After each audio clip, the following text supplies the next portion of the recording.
जो ऑक्सीकरण अपचयन का चैप्टर हमने शुरू किया था उसकी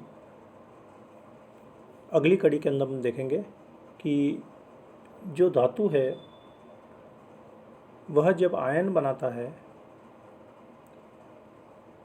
ऑक्सीकरण, तो कल हम परिभाषा में देखा था कि वह इलेक्ट्रॉन का उत्सर्जन करेगा। इसी तरह से जिंक है,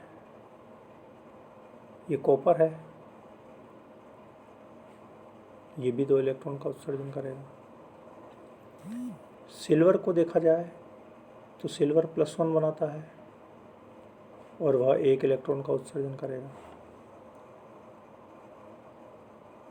तो जो सेल हमने देखा कि धनायन और ऋणायन दोनों होते हैं और धनायन जो है वह इलेक्ट्रॉन देता है, तो ये सब इलेक्ट्रॉन देने वाले हैं, मतलब वह यहाँ एनोड बनने लगेंगे। एनोड और कैथोड, एनोड इलेक्ट्रॉन देता है, कैथोड इलेक्ट्रॉन देता है। तो ये सब इलेक्ट्रॉन देने वाले हैं।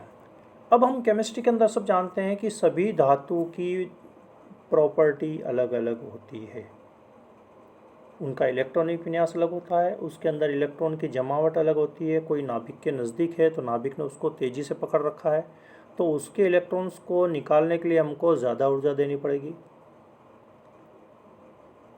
जिसको हम आयोनाइजेशन पोटेंशियल या आयोनाइजेशन एंथैल्पी कहते हैं।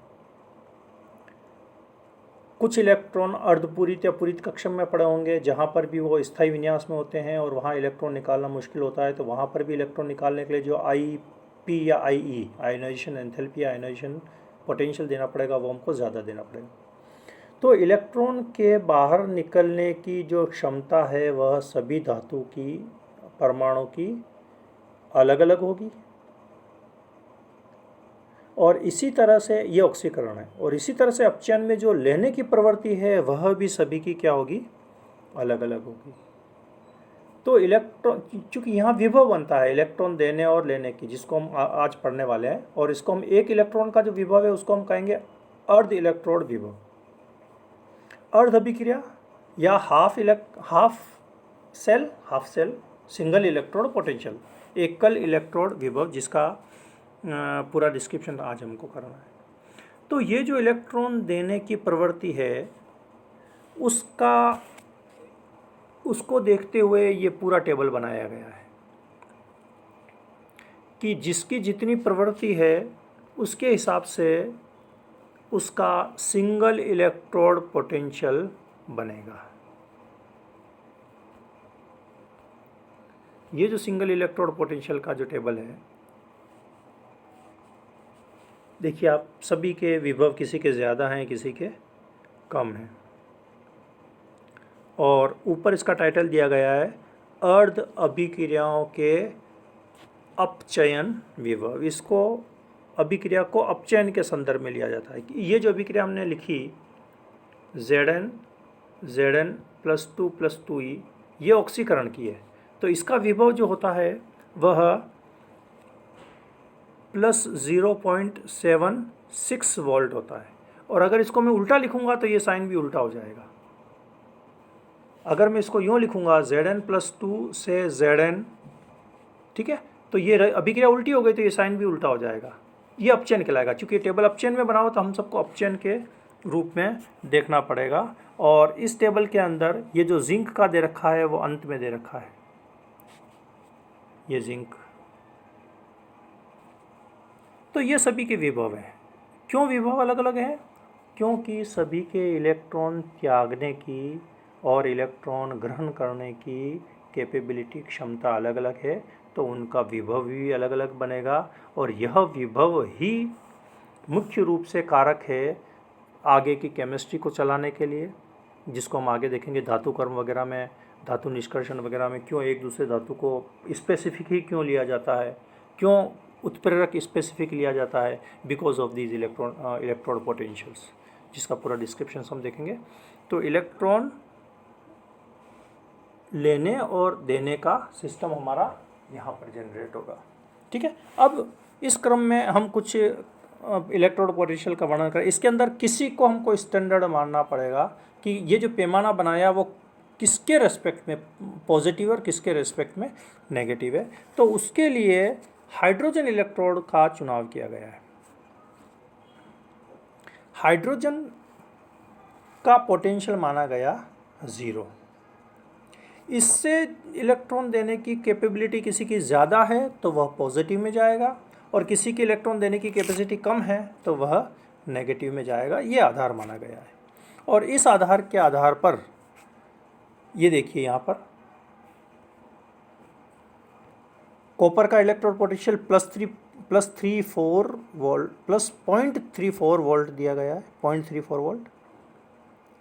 अपचयन विभव, ये सब अपचयन विभव है। अगर इसको मैं ऑक्सीकरण विभव में लिखूंगा, अगर इस अभिक्रिया को ऑक्सीकरण करूंगा तो ये साइन भी चेंज हो जाएगा। लेकिन हम चूंकि इस चैप्टर के अंदर हमारे को जो टेबल दे रखी है वो अपचयन विभव की, जो भी आपको बताई ये वाली टेबल, ये अपचयन विभव की है, तो हम अपचयन विभव का ही आधार लेकर के चलेंगे। सिल्वर की यहाँ पर दे रखी है, देखिए 0.80, राइट। तो अब ये जो पोटेंशियल निर्धारित करेगा, इन पोटेंशियल में अंतर निर्धारित करेगा कि कौन एनोड बनेगा और कौन कैथोड बनेगा, राइट। ये कॉम्बिनेशन देखिए वापस यहाँ लिया गया है, जो ऊपर लिया गया था वो यहाँ पर लिया गया है, ठीक है ना। और इन दोनों रिएक्शंस को कपल करेंगे तो हमारा विभव आएगा, राइट। विभव दोनों इलेक्ट्रोड के विभव का जोड़ा जाएगा, ठीक है ना। और जो E होता है वह E स्टैंडर्ड, ठीक है ना। अपचयन के लिए E left minus E right, और विभव हमेशा प्लस होता है। मतलब विभव जब भी किसी का लेंगे तो धनात्मक होना चाहिए। अगर धनात्मक आ रहा है तो वह सेल संभव है, और धनात्मक नहीं आ रहा है तो वह सेल संभव नहीं है, वह अभिक्रिया ही संभव नहीं है, ठीक है। तो ये जो विभव हमने देखा, ये वाला विभव, ये देखिए कि ये जो सेल का विभव आ रहा है ये हमारे पास में क्या आ रहा है, पॉजिटिव आ रहा है, राइट। तो सिल्वर आयन के अपचयन विभव को कॉपर धातु के ऑक्सीकरण विभव से जोड़ने पर तो एक को विभव देना पड़ेगा और एक को विभव लेना पड़ेगा, ठीक है।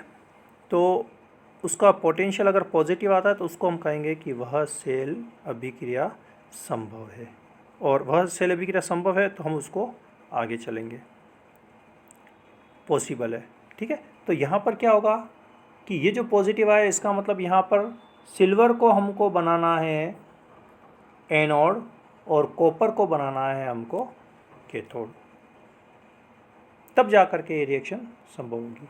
और ये अगर ऊपर इस तरह से देखा जाए, इसको एनोड बना जाए, इसको कैथोड बना दिया जाए, तो विभव हमारा इसमें से जब इसको माइनस करेंगे तो माइनस विभव आएगा, और किसी का भी विभव माइनस नहीं हो सकता है, राइट। तो ये इलेक्ट्रोड विभव अब आगे चल कर के हमको निर्धारित करेगा कि कोई सी अभिक्रिया क्यों संभव है और कोई अभिक्रिया क्यों संभव नहीं है, किसको किसके साथ में अभिक्रिया करवाई जाए तो अभिक्रिया संभव हो सकती है, राइट। जिसका डिस्क्रिप्शन हम आगे के लेक्चर्स में देखेंगे। Thank you.